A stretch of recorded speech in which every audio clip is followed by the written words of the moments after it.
আজকে আমার সাথে ঘটেছে আর একটা কাণ্ড। কি ঘটেছে বলছি, তো চলো প্রথম থেকে শুরু করি। দিনটা ছিল 25 মার্চ, রাত্রি 11:30টার সময় আমরা বেরিয়েছি কেক খুঁজতে, কারণ পরের দিন হলো বড়দির বার্থডে। আর তাই জন্যই দেখতে পাচ্ছ, রাস্তাঘাট দেখেই বুঝতে পারছো ঠিক কতটা রাত। যাই হোক, দোকানপাট বন্ধ হয়ে গেছিলো, খুবই কষ্টে আমরা দুটো কেক ম্যানেজ করতে পেরেছি। প্রথমে কটা ছোট ছোট কেক নিয়েছিলাম, তারপরে বড় কেকও নিয়ে এসেছিলাম আমরা। যাই হোক, এখন আমরা যাচ্ছি হচ্ছে বাড়িতে, কারণ অলমোস্ট 12টা বাজছিল। দেখতেই পাচ্ছ সাথে আছে মা, দাদা আর আমি।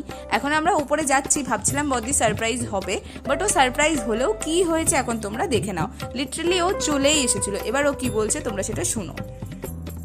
আর সারপ্রাইজ কি হবে ভাই? তুই আমি তো উপরে আওয়াজ পেলাম। হ্যাঁ, মানে লিটারালি ও আমার নুপুরের আওয়াজ পেয়ে নিজে চলে এসছে দরজা খুলতে। যাই হোক, আমার সাথে কি ঘটেছিল এবার বলি। আমি কেকের জন্য ক্যান্ডেলটা জ্বালাতে গিয়ে নিজের হাত পুড়িয়ে ফেলেছিলাম, আর সেই জন্যই সেলিব্রেশন হওয়ার পর আমি গেছিলাম হাতের মধ্যে একটু বরফ ঘষতে।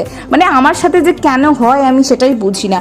যাই হোক, এখন আমি বরফটা ঘষে নিই, এখনো সেলিব্রেশন বাকি আছে, খুব শিগগিরই আসছে next part. So guys, by.